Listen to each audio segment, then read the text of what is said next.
Salut, Éric Groslot, le mendiant le plus riche de la Batiscanie. J'ai pas fait de plan, j'arrête pas de... Je pense à ce que je veux dire, puis je réussis pas à le mettre sur papier, donc je vais me laisser aller. Je suis chez une amie qui m'a demandé d'arroser ses plantes. J'ai... Il pleut dehors, donc pour ce qui est des plantes dehors, ce ne sera pas nécessaire.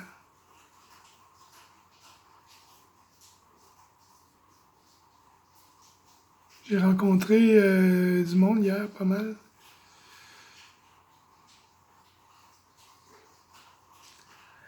Donc aujourd'hui, c'est samedi le 11 juillet. Donc hier, vendredi, je suis allé me baigner. J'ai fait le tour du lac des Chicots à pied avec mon petit sac à dos puis mon bâton. Il était temps que j'arrive. Quand je suis arrivé, j'avais soif. Ouais. Donc après ça, je suis allé me baigner au lac. Il y avait beaucoup de monde à la plage.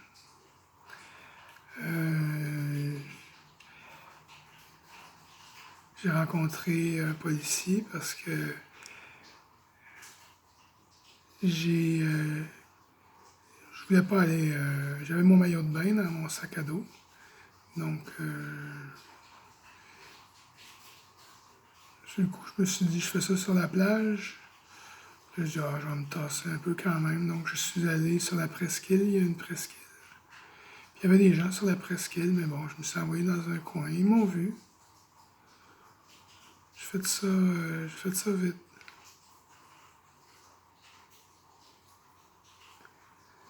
Puis, en fait, non, ça s'est bien passé. C'est quand j'ai mis mon maillot, il n'y a pas eu de problème. C'est quand je l'ai enlevé plus tard. Il y a eu des gens qui m'ont vu. Puis, ça a provoqué, c'est ça, donc j'ai rencontré Martin Couvrette du poste de la SQ de Saint-Tite. Ça s'est bien passé. Je suis de plus en plus zen. J'aime pas les policiers en général, mais bon, j'avais rien à me reprocher dans le fond. Vous savez, c'est une règle, pas le droit de se mettre, pas le droit de se montrer les fesses.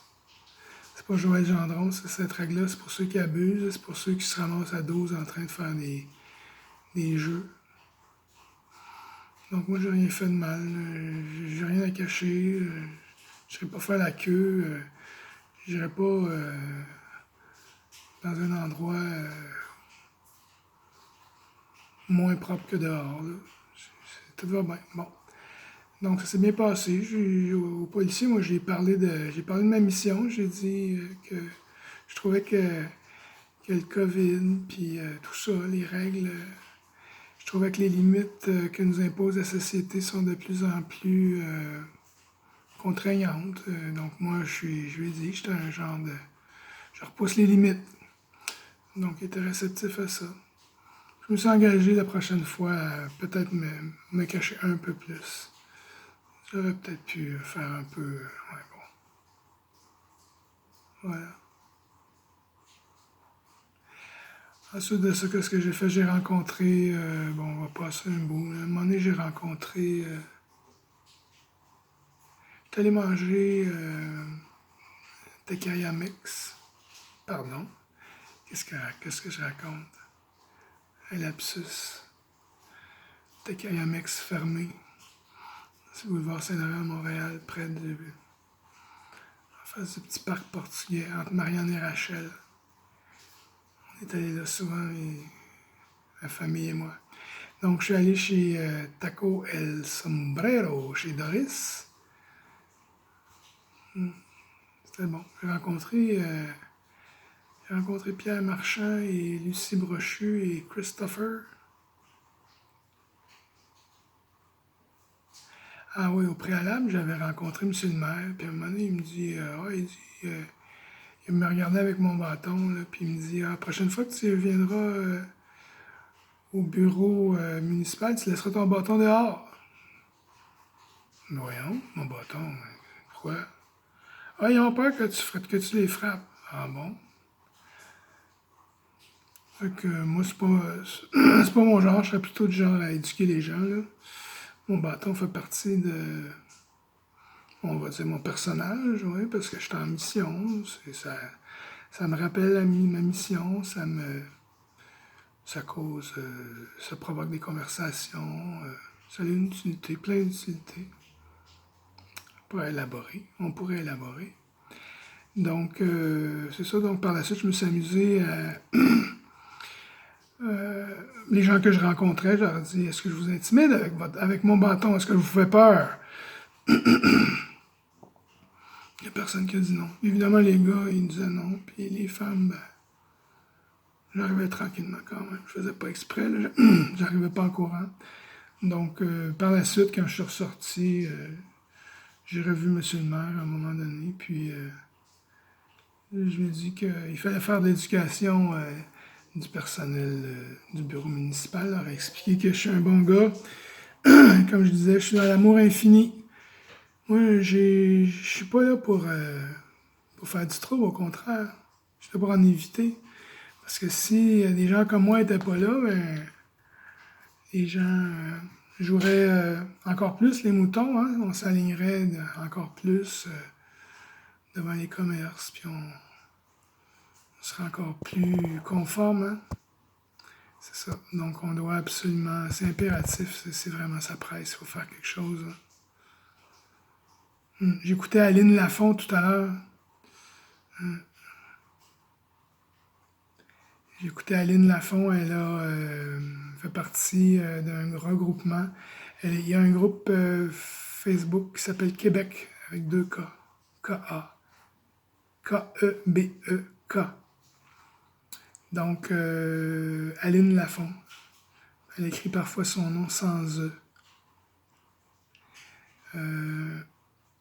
C'est une patriote. Elle est derrière un mouvement qui veut ramener le conseil législatif qui avait été aboli, je pense, en 68, en décembre 68. Donc, selon ces gens-là, qui ont étudié sérieusement la Constitution du Québec puis du Canada, là, bon, celle du Québec n'est pas écrite. Donc, selon Aline Lafont, il y a eu une partie, en tout cas la loi 61 là, qui n'ont pas passé cet été, risque de nous revenir cet automne, puis ce ne sera pas Jojo. Donc on doit tout de suite, on doit s'activer maintenant, là, cet été, c'est le temps, là. C'est le temps. Donc on va en reparler de ça. Le conseil législatif, c'est impératif, très important. Donc voilà.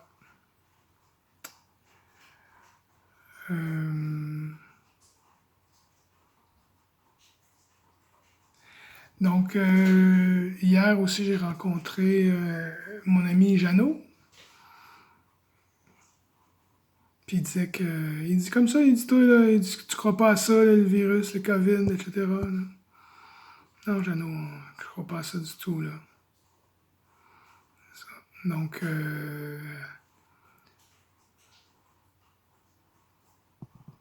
ça. Faut aller voir les travaux de plein de gens à ce sujet-là. Alexis Cossette-Trudel a une version vraiment géopolitique. Il explique d'où viennent les coups, les forces en puissance. Donc c'est un problème géopolitique. Avant tout, c'est un problème géopolitique. Ce sont les mondialistes, donc l'ONU et son bras sanitaire, l'OMS, qui poursuivent leur agenda mondialiste et dépopulationniste. Donc, ces gens-là trouvent que la Terre est trop populée. Il y a trop de gens sur la Terre, ce qui est faux. En fait, c'est selon leur analyse à eux, c'est que si on est au-delà de... Le chiffre qu'ils avancent, eux, c'est 500 millions, un demi-milliard d'habitants. On a passé il n'y a pas très longtemps le 7,777 milliards d'habitants. Donc, selon ces gens-là qui nous contrôlent, qui font des projets pour nous, les eugénistes, 500 millions d'habitants, c'est bien assez. C'est assez pour leur bon vouloir, pour leurs besoins, en fait. Puis, sinon, au-delà de ça, ils ont peur de perdre le contrôle. C'est ça la prémisse. C'est ce qui les motive à réduire la population mondiale par des projets comme Agenda 2020, 2030, puis c'est ça. Donc, selon Alexis Cossette-Trudel, ce qui nous arrive là, c'est une réaction des mondialistes, parce que là, Donald Trump est arrivé au pouvoir en novembre 2016, puis depuis janvier 2017, il fait le ménage, il prépare le ménage, il établit... c'est comme un jeu, c'est comme un genre de casse-tête. Il déplace les pièces une à une là, pour faire en sorte qu'il assainit le marais tranquillement, pas vite. Donc voilà. Donc ça, c'est l'analyse d'Alexis Cossette-Trudel que j'écoute religieusement, que je vous invite à faire. Le nom de sa chaîne, c'est Radio-Québec sur YouTube. Je vous invite à en faire de même. J'écoutais aussi plus tôt aujourd'hui Jean-Jacques Crèvecoeur, les chroniques du lundi. Il y a une chaîne YouTube, Jean-Jacques Crèvecoeur, personnage important. Ça fait pas longtemps que je le connais, quelques mots à peine, très important. Il participe à un regroupement d'éveilleurs de conscience, là, des Français, Suisses, Belges. Il y a une rotation, là, il y a 8-10 personnes qui... Puis c'est ça, donc dans ce groupe-là, il y a Christian Talchalère qui est là. Il y a Thierry qui était là au début, j'imagine qu'il va revenir, Thierry Casasnovas. Il y a Salim, un médecin de Marseille, vraiment très bien, que je connaissais pas, que j'apprends à connaître.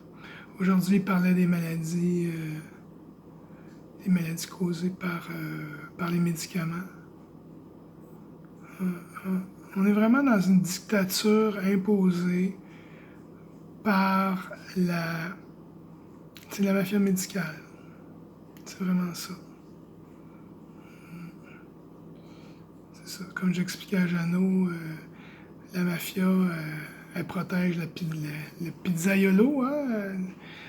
Et ta pizzeria, elle va pas passer au feu, on te protège, hein? Mais là, par exemple, oublie pas de payer, hein, parce que là ça se pourrait que... Donc, c'est la même chose, la mafia, celle de la Sicile, qui est un modèle qui a été internationalisé, puis ça ne vient pas de là probablement, ça vient d'ailleurs avant. La mafia khazarienne, je crois, en tout cas. Donc,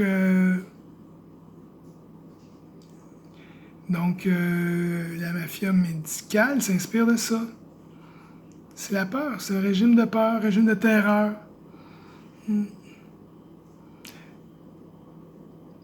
C'est ça, donc Jean-Jacques Crèvecoeur, puis les gens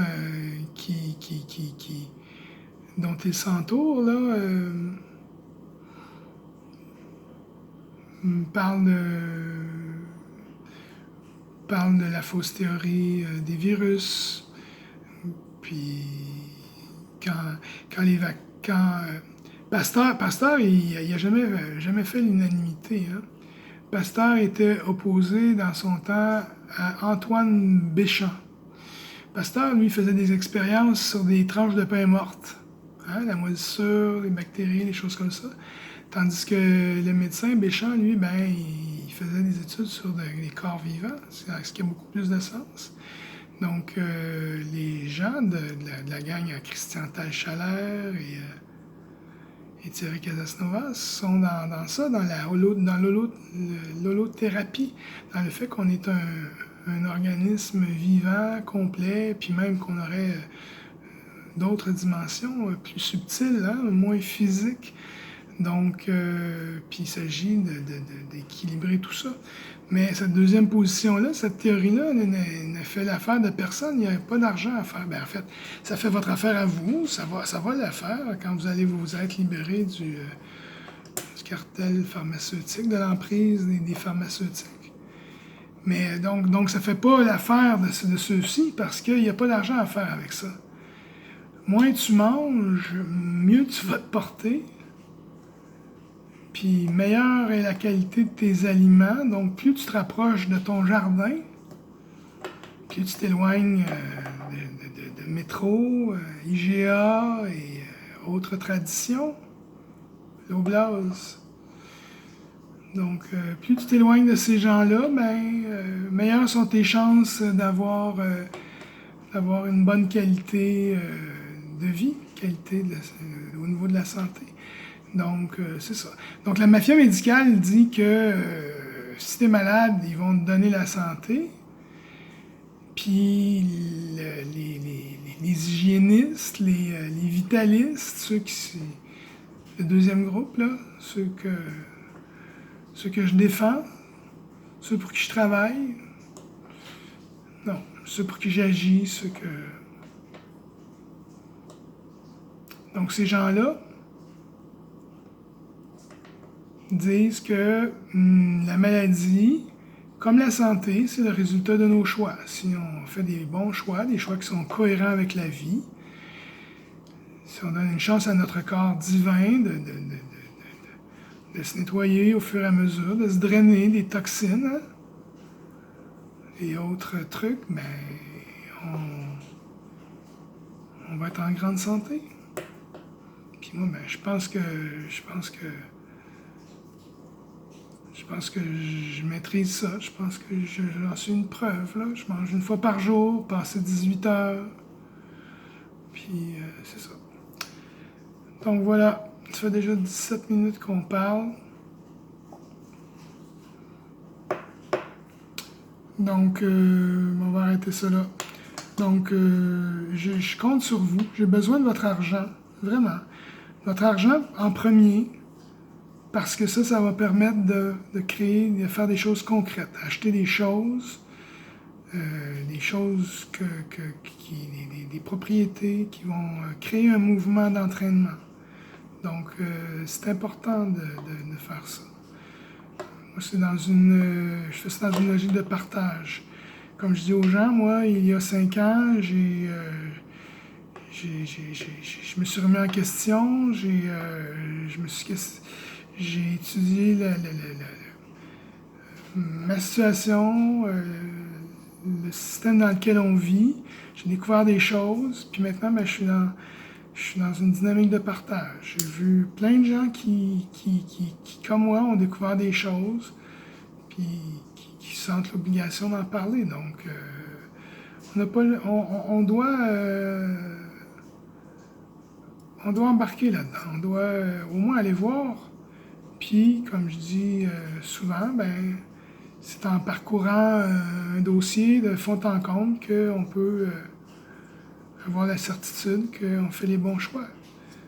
Donc, c'est clair que si vous vous satisfaisez de la version officielle que les médias, les merdias colportent, concernant, je sais pas moi, le COVID, concernant la situation mondiale au sujet de la pandémie, au sujet de la science en général, la cosmologie en particulier, la boule qui tourne. Bon. Donc, il n'y a pas qu'une version. Donc, cela dit, je vous aime, j'attends votre aide, j'ai besoin de vous, vraiment. Je sais que ça va, on va réussir, merci.